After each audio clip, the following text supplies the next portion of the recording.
Hi guys, Jorge Pelayo. Today I want to talk about the 4 different ways that you can treat your business. Number 1, like a hobby.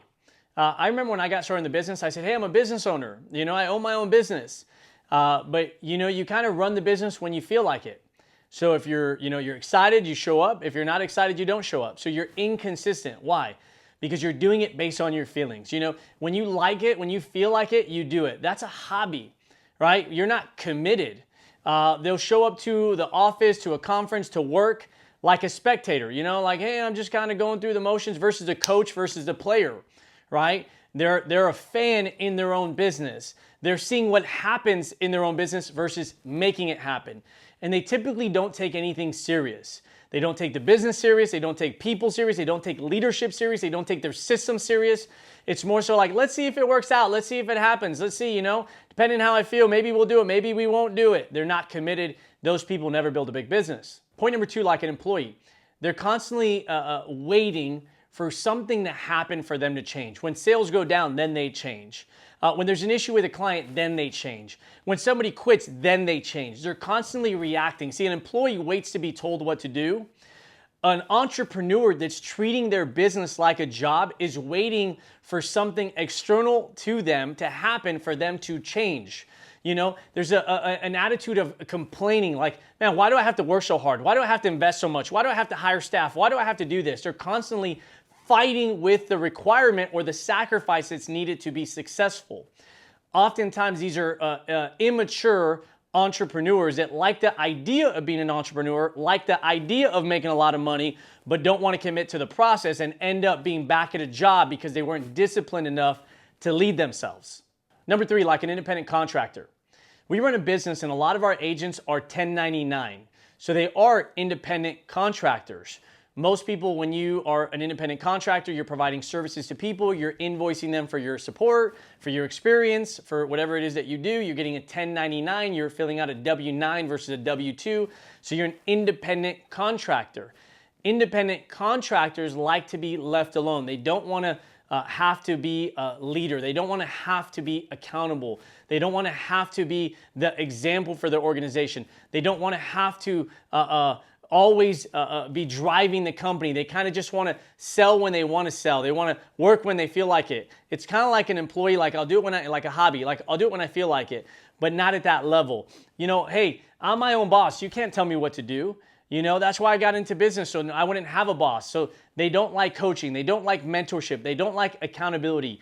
They don't like high standards. They kind of just want to do their own thing. They want to be left alone. You see a lot of people in the real estate industry that are more independent contractors. They're business owners, right? They own their own business. They're selling, right? They're helping people find homes, but they're not really building a large company. It's more like a salesperson selling versus actually getting to that next level, which is broker, agency, management, leadership, because again, that requires more responsibility. And a lot of people that are independent contractors don't want that pressure, which is interesting because if they would make a couple modifications in their behavior, their mentality, their habits, invest a little bit more, develop people a little bit more, they can have a much better life, make much more income.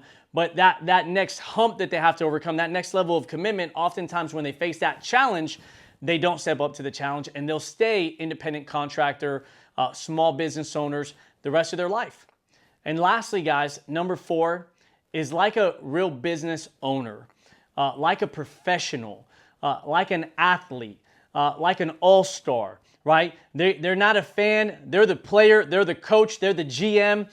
They're the strategist. They pay attention to detail. Everything matters. Every detail matters. From the moment you walk in that office, what the carpet looks like, the paint looks like, the sign looks like, the hello, the people, the culture, the energy, the front desk.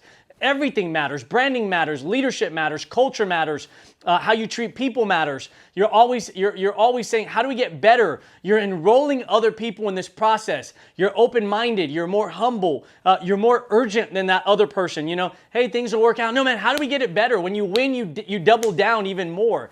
Hey, how do we grow faster? Hey, we can grow at 20%. What does 40% look like, right? When problems come up, you deal with them. You're just more in the game. You know what you want. You're more urgent. You have bigger goals and bigger dreams. You're willing to meet the demand. You're willing to make the sacrifice that's necessary for that dream, that vision, that goal. You're willing to be the example for other people to follow. You're willing to show up when you don't feel like it. It's, and what's crazy is that independent contractor, that self-employed person almost gets over the hump. But again, every time that they have to give more, they try to negotiate with what success requires and they fail. This person's willing to say, man, I'll meet the demand. I'll rise up to the standard. I'll be the example. I'll be motivated enough for everybody. I'll be clear on the vision and the goals for everybody. Man, it's okay. You know what? It falls on me. I don't feel bad that it falls on me. I don't feel bad that I'm the leader. Man, you know what? I wanted that level of respect. I wanted that admiration. I wanted that following. I want people to have that pride of working with me. That comes when you can pay the price more, when you can show up more, when you can do more, when you're constantly setting a great example, when you're constantly recreating yourself, when you're constantly expanding the vision, when you're constantly improving. We talk about outwork, out-improve, out-strategize, and outlast. That person that's an all-in person, that professional, that true business owner, those are the leaders that people want to follow. The world is looking for more people that are 100% sold out to what they're doing, and they're obsessed.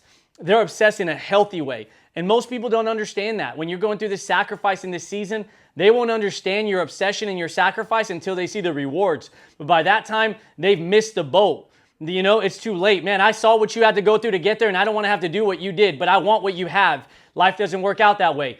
And I'll finish with this quote. Either you pay for the price for your dreams, right? You sacrifice for your dreams, or your dreams become your sacrifice. I hope you're inspired from this to get to that next level, whether that's hobby to employee to self-employed, independent contractor to business owner. And if you do, you're going to experience what that next level feels like. And it is so amazing to be an all-in person in your life, because then you get what all-in people get. Please put your comments below. Share this with somebody. Subscribe. We look forward to seeing you in the next video. Take care, guys.